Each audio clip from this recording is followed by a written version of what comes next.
எல்லாருக்கும் வணக்கம். பொதுவாக நம்ம குழந்தைங்களுக்கு மேனஸ் சொல்லிக் கொடுக்கணும், டிசிப்ளின் சொல்லிக் கொடுக்கணும், நிறைய படிப்பு சொல்லிக் கொடுக்கணும் அப்படின்னு நிறைய விஷயங்கள் பண்ணுவோம்.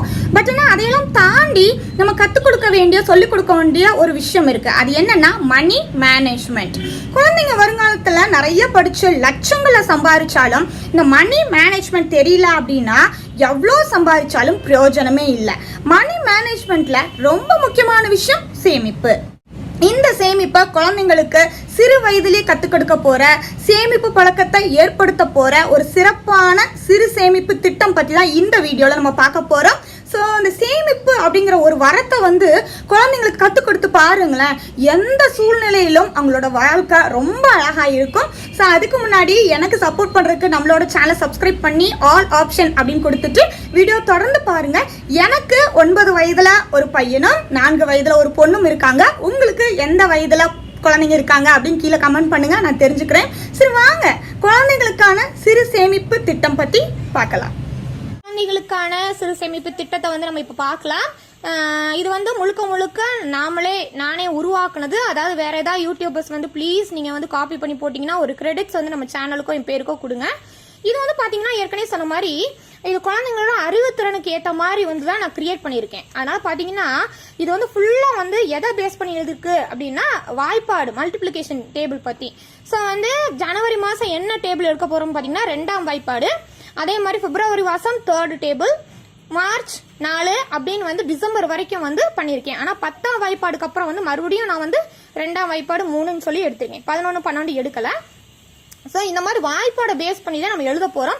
என்னடா இது வாய்ப்பாடை பயன்படுத்தி எப்படி நம்ம சேமிப்பு திட்டம் அப்படின்னு சொல்லிட்டு நினைக்காதீங்க. இது ரொம்ப இன்ட்ரெஸ்டிங்கா இருக்கும். குழந்தைங்களுக்கும் வாய்ப்பாடும் பழகிக்குவாங்க, சேமிப்பும் பண்ணுவாங்க. So 2 in 1. ஸோ அதனால ஃபுல்லா கவனமா கவனிங்க, கண்டிப்பா நல்லா இருக்கும்.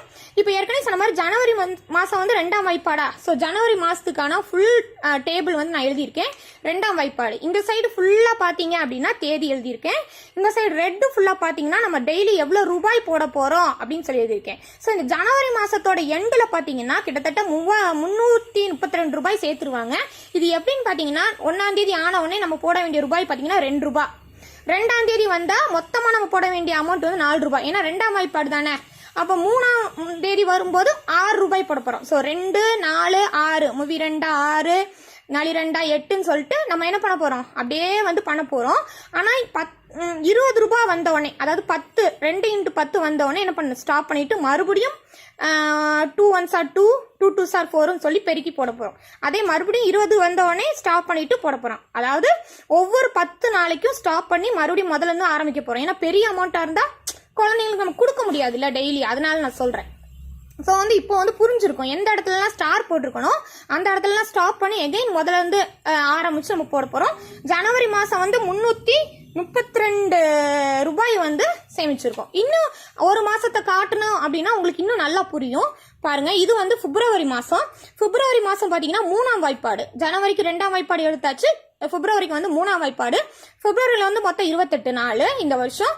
அதுக்கு பாத்தீங்கன்னா தேதி நம்ம ரூபாய் எவ்வளவு போட போறோம் பாருங்க. 1ஆம் தேதி அன்னைக்கு நம்ம குழந்தைக்கு எவ்வளவு ரூபாய் கொடுக்க போறோம்னா 3 ரூபாய் கொடுக்க போறோம். அடுத்த நாள் 2ஆம் தேதி வரும்போது எவ்வளவு ரூபாய் கொடுக்க போறோம், 6 ரூபாய் தான் கொடுக்க போறோம். ஸோ இப்படியே போட்டுட்டே வரும்போது 3ஆம் வாய்ப்பாடு அவங்க கத்துக்குவாங்க.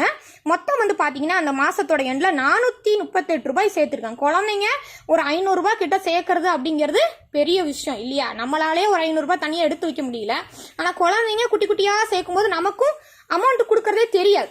குழந்தைங்களுக்கு கொஞ்சம் இன்ட்ரெஸ்டிங்கா சேமிப்பாங்க. இந்த 2 அமௌண்ட் இந்த 2 மாசத்துக்கு நான் கொடுத்துருக்கேன். இப்போ பாத்தீங்கன்னா மொத்தம் எவ்வளவு சேமிப்பாங்க அப்படின்னு பாத்தீங்கன்னா கிட்டத்தட்ட 10,000 ரூபாய் சேமிச்சிருவாங்க இந்த மந்த் ஒரு எண்ட்ல. அதாவது ஒரு குழந்தை 10,000 ரூபாய் சேமிக்கிறது ஈஸியான விஷயம் இல்லையா. அது மாதிரி ஒவ்வொரு மாசமும் மொத்தம் எவ்வளவு பணம் ஆகுதுன்னு பாருங்க. ஜனவரி மாசம் பாத்தீங்கன்னா இவ்வளவு அமௌண்ட், பிப்ரவரி 438, மார்ச் 664, ஏப்ரல் அப்படின்னு சொல்லிட்டு மொத்தமா டிசம்பர் வரைக்கும் எழுதியிருக்கேன். ஒன்னும் இல்ல, அதே தான் ஞாபகம் வச்சுக்கோங்க. 2ஆம் வாய்ப்பாடு, 3ஆம் வாய்ப்பாடு, 4 5 6 7 8 9 10. 10ஆம் வாய்ப்பாடு முடிஞ்சோடனே மறுபடியும் 2ஆம் வாய்ப்பாடு, 3ஆம் வாய்ப்பாடு, 4ஆம் வாய்ப்பாடு. வேற ஒண்ணுமே இல்ல. வாய்ப்பாடை கணக்கு பண்ணி வச்சுக்கிட்டீங்கன்னா அழகா சேமிக்க முடியும். குழந்தைங்களுக்கும் கொஞ்சம் இன்ட்ரெஸ்டிங்கா இருக்கும், எப்படி நம்ம சேமிச்சோம், எவ்வளவு ரூபாய் சேமிச்சோம் அப்படின்னு சொல்லிட்டு. அதாவது இந்த மாதிரி டேபிள் காலம் போட முடியலன்னா பரவாயில்ல, கேலண்டர் குட்டி கேலண்டர்ஸ் எல்லாம் இருக்கும் இல்லையா, அந்த மாதிரி எடுத்துக்கிட்டீங்கன்னா குழந்தைங்களுக்கு அந்த அந்த அன்னைக்கு பணம் போட்டவொடனே டிக் மார்க் பண்ணிங்கன்னா எந்த நாளெல்லாம் போட்டிருக்கோம் எந்த நாள் போடல அப்படிங்கிறது நமக்கு தெரியும். ஸோ மறுபடியும் நமக்கு கொஞ்சம் எக்ஸ்ட்ரா காசு கிடைக்கும்போது அந்த நாளுக்கும் சேர்த்து கூட நம்ம போடுறதுக்கு நம்மளுக்கு ஏதுவாக இருக்கும், ஹெல்ப்ஃபுல்லாக இருக்கும். அதனால் வந்து ஏதாவது ஒரு இடத்துல நோட் புக்கில் வந்து மார்க் பண்ணிகிட்டே வாங்க. குழந்தைங்களுக்கும் சேமிக்கிற பழக்கம், எந்த நாள் போட்டோம் எந்த நாள் போடல, எவ்வளோ ரூபாய் கணக்கு எவ்வளோ மொத்த அமௌண்ட்டு கணக்கு பண்ணுறது, வாய்ப்பாடு, சேமிக்கிறதோட முக்கியத்துவம் எல்லாமே இதில் வந்து கற்றுக்குவாங்க. ஸோ இதை வந்து கண்டிப்பாக உங்களோட குழந்தைங்களோட நீங்களும் சேர்ந்து ஆரம்பிப்பீங்க அப்படின்னு சொல்லி நானும் ரொம்ப ஆர்வமாக இருக்கேன். உங்களுக்கும் உங்கள் குழந்தைங்களுக்கும் ஆல் த வெரி பெஸ்ட். இந்த வருஷம் சூப்பராக அமைய என்னுடைய நல்வாழ்த்துக்கள். என்னங்க, நம்ம சேனலோட குழந்தைங்களுக்கான சிறப்பு சிறு சேமிப்பு திட்டம் பற்றி பார்த்துருப்பீங்க. இன்னும் எதுக்காக வெயிட் பண்ணிட்டு இருக்கீங்க? குழந்தைங்களோட சேர்ந்து சீக்கிரமாக ஆரம்பிங்க. குழந்தைங்க சேமிச்ச பணத்துல இருந்து என்ன பண்ணலாம் அப்படிங்கிற முடிவை வந்து குழந்தைங்கிட்ட எடுக்க விடுங்க. சின்ன சின்ன பொறுப்புகள் கொடுத்து பாருங்க. சின்ன சின்ன முடிவுகளை வந்து குழந்தைங்களை எடுக்க விட்டு பாருங்க. குழந்தைங்க பெரிய ஆளாக வருவாங்க. இந்த மாதிரி வேற ஒரு நல்ல வீடியோவில் வந்து உங்களை மீண்டும் சந்திக்கிறேன். அதுவரை நன்றி, வணக்கம்.